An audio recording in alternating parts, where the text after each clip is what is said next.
Welcome back to Fixing Furniture. Today my project is working on a sofa with a rattan back, and the rattan needs to be replaced because it's broken.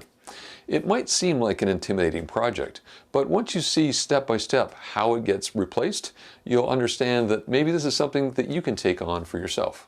Stick with me, I'll show you how it's done. As a furniture repair business, we're opening the doors to our workshop to show you the tools and techniques to repair furniture. The front rail here, you can see this has been broken off. We give you tips to make your repair projects easier. Let's get into the workshop and start fixing furniture.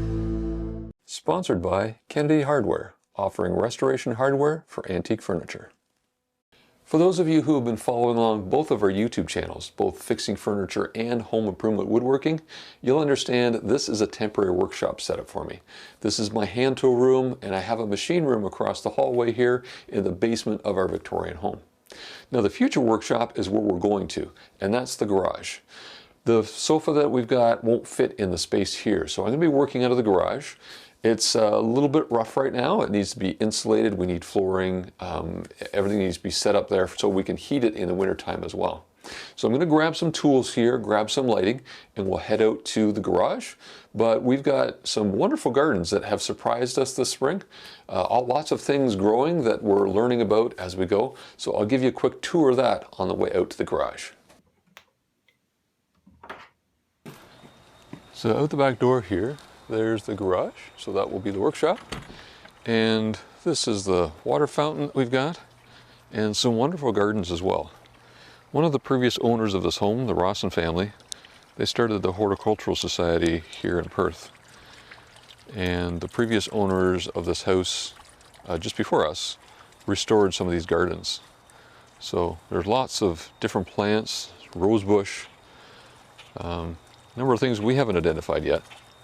But it's going to be a wonderful garden once we get it all weeded. So let's head over to the workshop.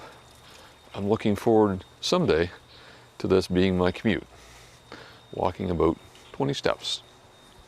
I'm really excited about the potential for this to be a workshop. So here's the bench that we'll be working on today. The lighting in here isn't great for video, so I've got some lighting I'll hook up before we get going here. But at the back, this is a single car garage that's been added on about 5 feet here to join another building back here. So you can see just how much potential workshop space we've got here. I'm really excited to build out the space and get it set up for a functional workshop.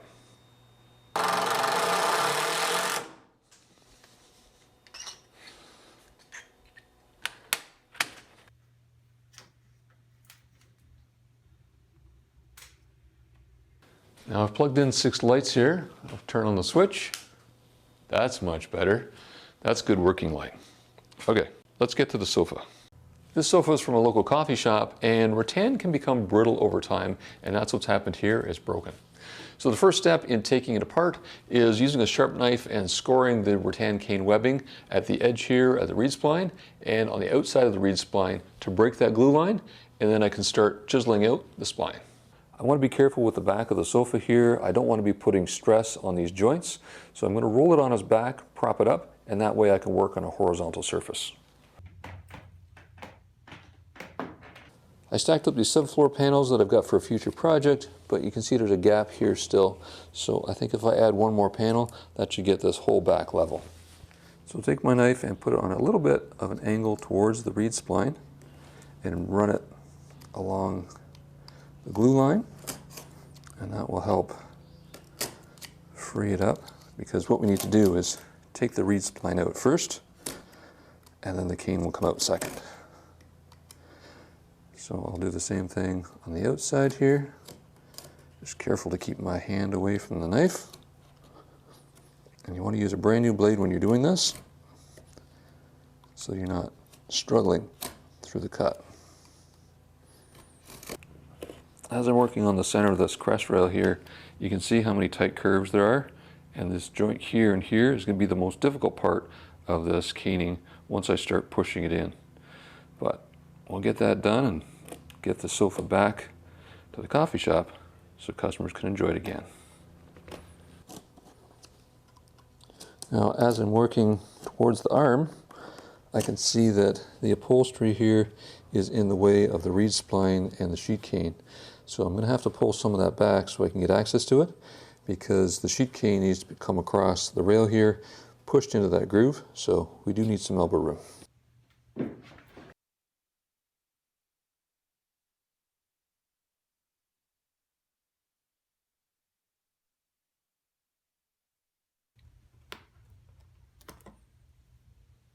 The upholstery is overlapping a little bit here, but it's stapled, so I just need to go through and cut a little bit of that excess material away so I can access the cane.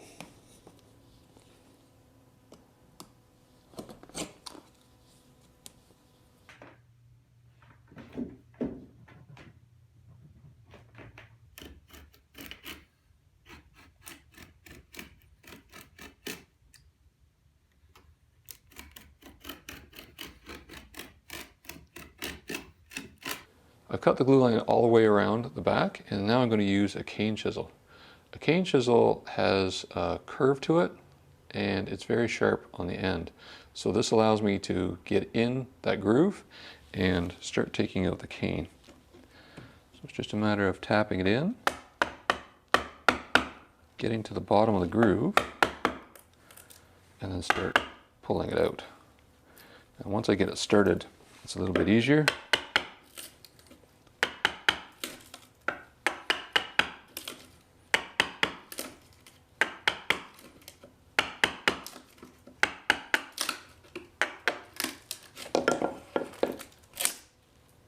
So there's one piece. The groove looks pretty clean there. That's lucky.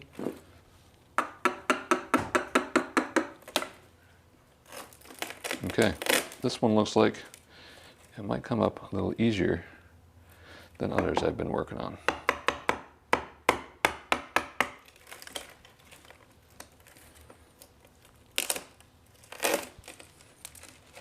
So this is an example here of where you need that cane chisel to get to the bottom of the groove and then work out all the excess that's in there, including any glue residue. So we need that perfectly clean so that we can press the new cane into the groove and the glue will stick. Glue doesn't stick to glue, so all the glue has to come out.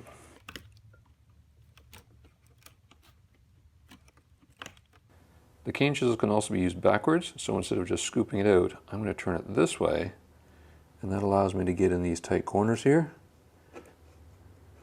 and clean out the glue.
I've got the grooves all cleaned out now, and there's a bit more prep work. I need to sand the inside of these edges here just to make sure there's nothing sharp. But before I get to that, this cane has to soak for about an hour. So I'm going to get that going first. What I need to do is lay it out here and cut it about 1 inch wider than the perimeter of the piece I've got here. So I'm just going to lay it out, trim it, and then we can soak it. So this is my straight edge here. I'll line it up with that. This part here is sticking out the most, so I need it past that. And you can see the dark areas here where the frame is. So what I want to do is just cut off the excess so it's going to be easier to work with as I go through and press the cane in. So I'll just trim off some excess and then I'll roll it up and put it in a soaking bin for about an hour. I'll put the reed spline in as well, and that will make it flexible.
Well, the cane soaking, what I want to do is ease the inside of this groove here.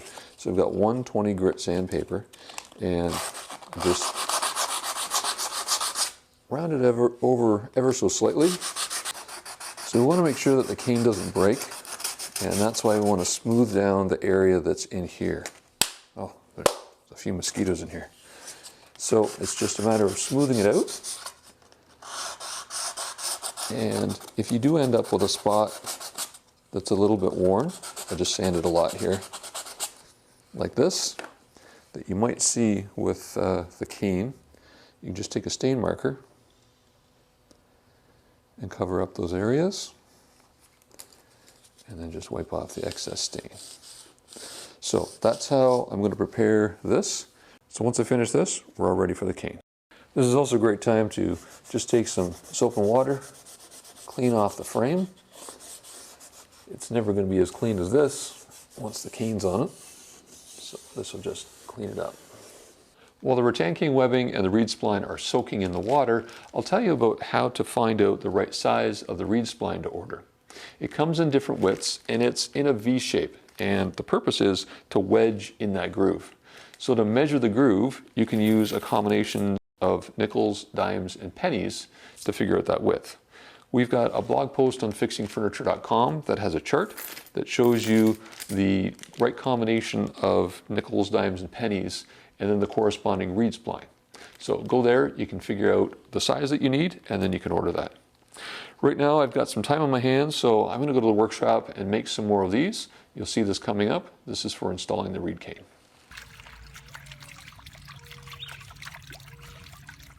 It's now time to take the reed cane webbing out of the water.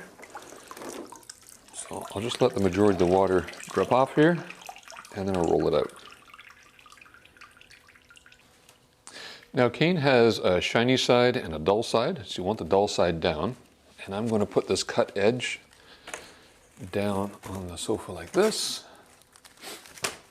And the first thing I need to do is line it up with that bottom line, and then I'm going to work it into the edges here, get it set, and then I can start working that line in.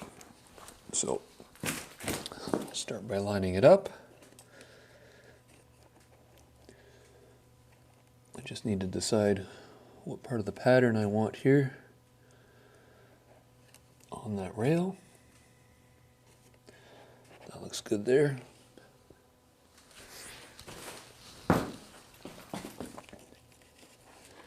And we've got lots here. Okay, so that's good. So what I need to do now is push that into the groove. So gently push it in, and it progressively will work in. You can't just push it all at once. It takes some time to get it to bend into the right location. So I'm just checking here on that bottom rail to make sure it's in the right spot. And then what I'll do is cut a piece of the reed cane and just wedge it in to hold it in place at this end of the back. To purchase reed cane supplies, go to our sponsor, Kennedy Hardware, to buy what you need. So just gently tap this in here.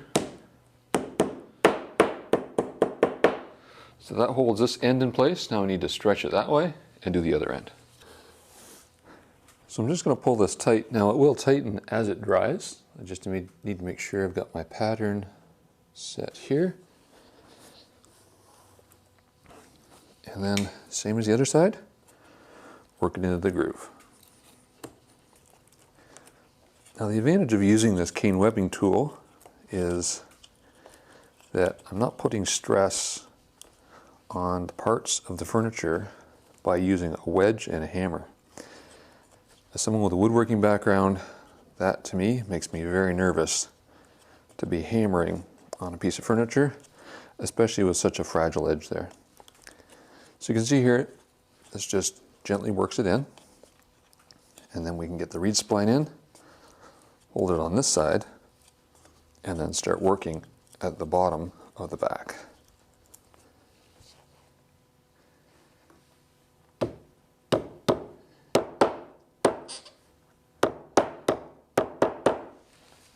The most visible part of this back is making sure that this line across here is straight.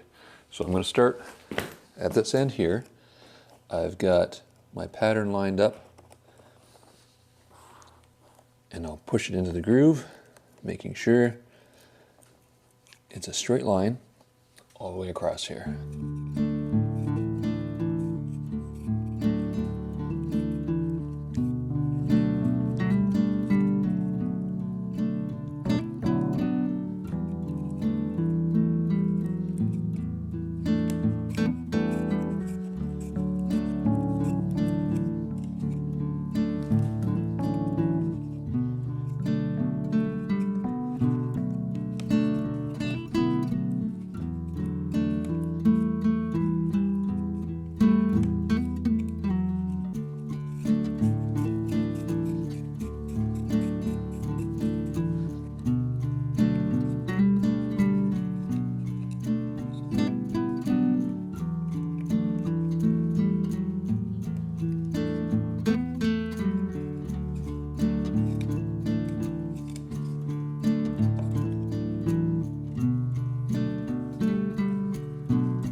Now I'm going to temporarily put in a piece of cane here.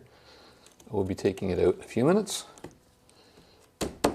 but I want this to stay in place so that I can work on the other side and get it worked into the groove.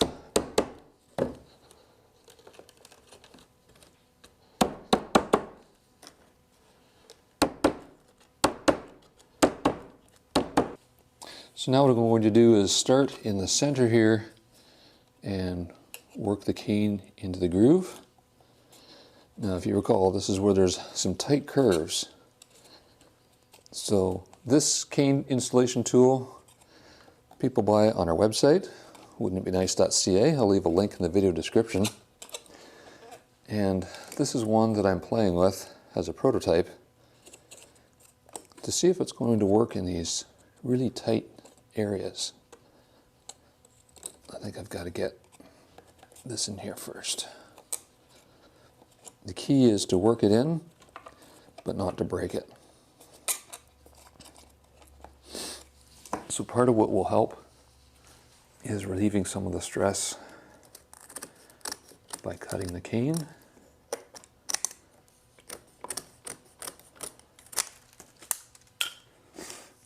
So I don't want to cut it too close. You can see there it's going in a little bit easier now.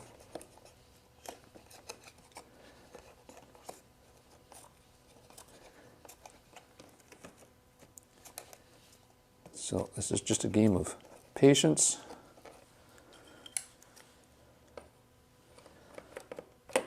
And working with the tension that's in the pre-woven cane.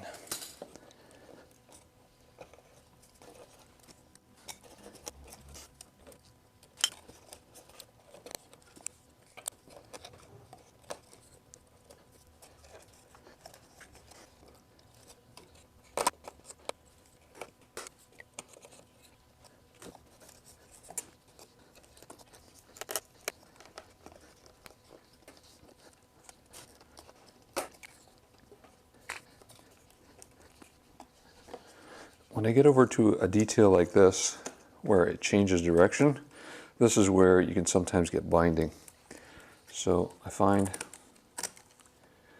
if I cut close to, but not right to the edge, it helps alleviate the stress when trying to put it in there.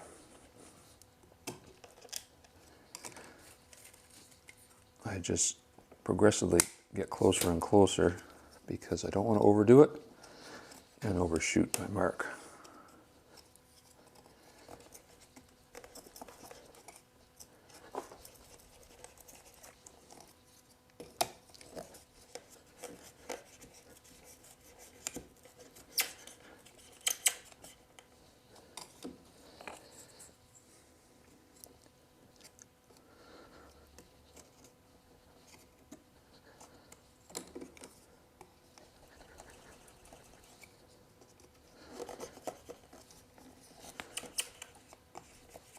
Okay, so that's in there. I'll just keep working around the curve.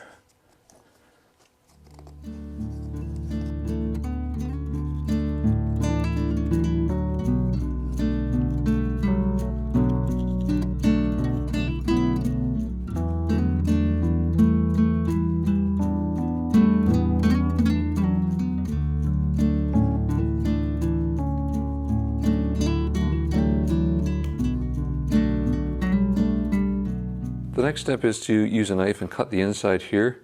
So sometimes when you're pulling with a knife, it can pull it out of the groove. So just make sure it's seated as you go. An alternative is to use a very sharp chisel. Now, don't be tempted to use a mallet. Just rock it back and forth. And reed cane is pretty soft, so it doesn't take much effort as long as you've got a sharp chisel. Rock it back and forth.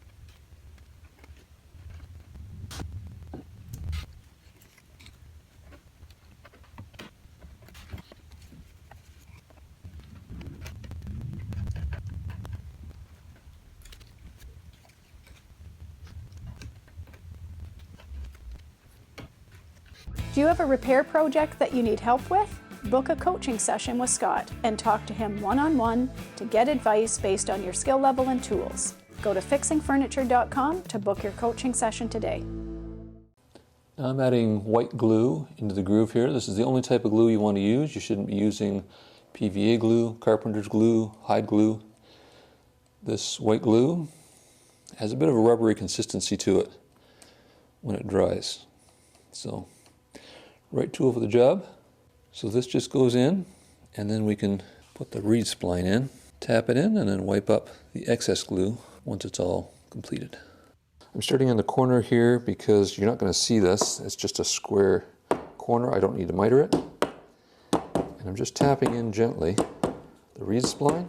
And you can decide if you want it slightly raised from the wood or you'd like it flush.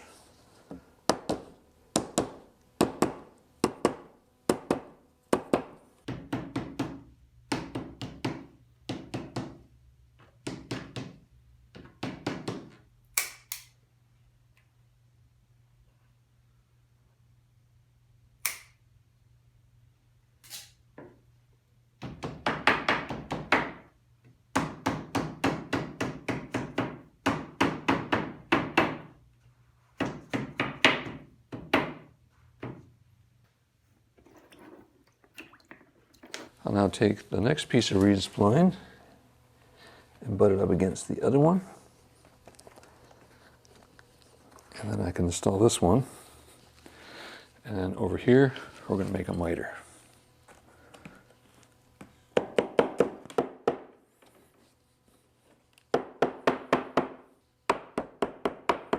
Now here where these two pieces meet, we need to miter the joint. So what you want to do is hold it in place, and then this line that's visible here is the line we want to cut on.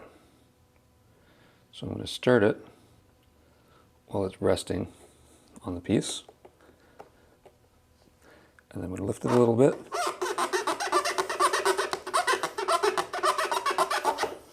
and saw through it. So there's the first half of our miter. The next one needs to complement that.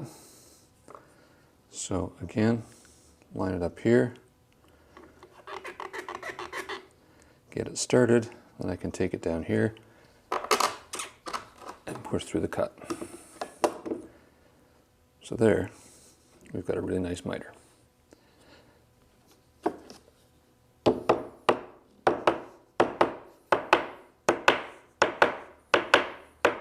Now the joint over here becomes a little bit more difficult because we've got these two things intersecting. So the way this was done previously was this one stopped here in a butt joint, and then this one came up to it. So let me just trim this one off. I'll make sure I curve it enough so I don't cut it short.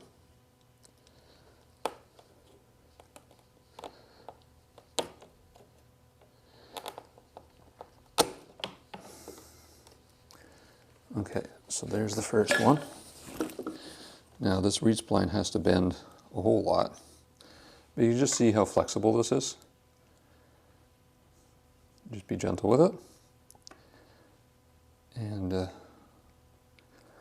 give it a little bit of a curve. Now the end of that could be trimmed on a slight angle. Let's see how that works. There's a bit of a gap there, so I'm not happy with that. So what I'll do is just cut it on a steeper angle. And as long as you've got a sharp knife, this is easy to cut. If you've got a dull knife, you will be frustrated. Okay, I'm happy with that. So bring that around here, and then cut the complementary angle over here. Actually, I'm going to cut that just slightly steeper.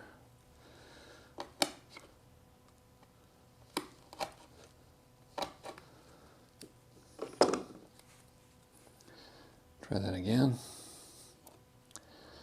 As I'm putting pressure on it, it's pulling away more. Okay. So I'll get this next section started over here. Just cut a slight angle on it.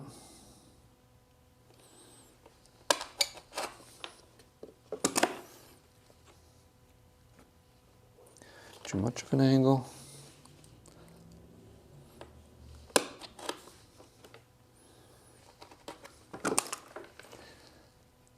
And when I miter these, I use a jig that helps cut the right angle. But when dealing with something like this, the angles are at such odd angles that a jig isn't going to help.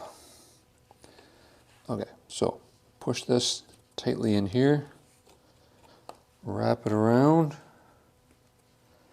and then this is the critical cut here. So I need it cut across at this angle here. So I'm going to pull the whole thing out. I'm going to put it down, and I'm going to cut it on a flat surface.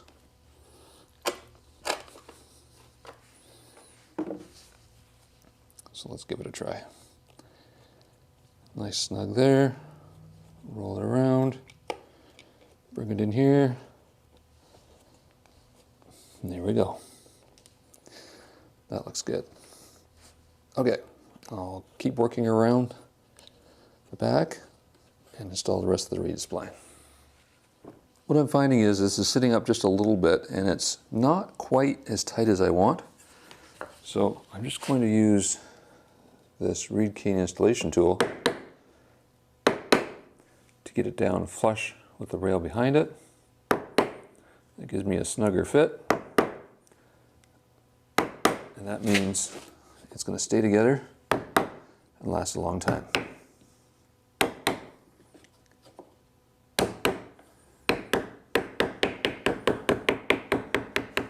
If you're interested in the cane webbing tool that we make here in our workshop, you can find that at wouldn'titbenice.ca.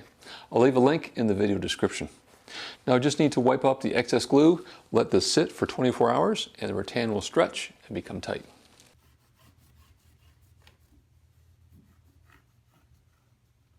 The rattan cane webbing has now dried and it's as tight as a drum. I'll show that to you up close in just a minute, but I wanted to mention there's a way that you can stain rattan.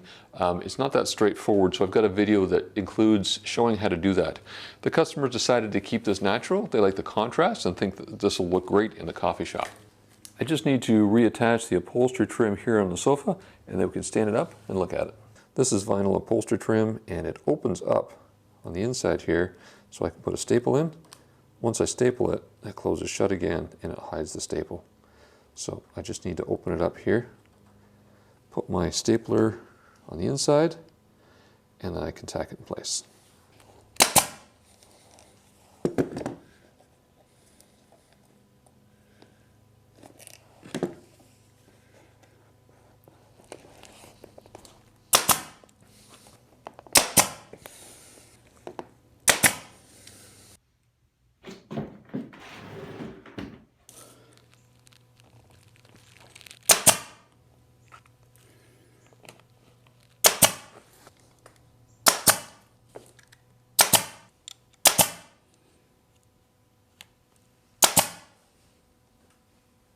Right here on the back is the best opportunity to see and hear how tight this is.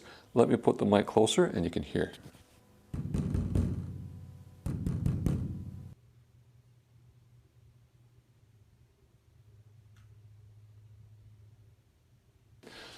Turn the sofa around and we can take a closer look at it.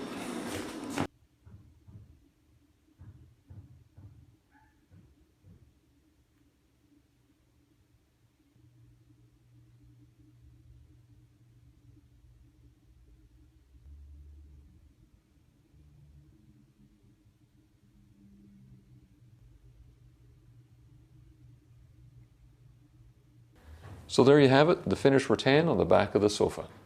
Now stick with us because we're going to historic downtown Perth and we're going to deliver this in the coffee shop. It's a wonderful building with great architecture. We'll take a look around.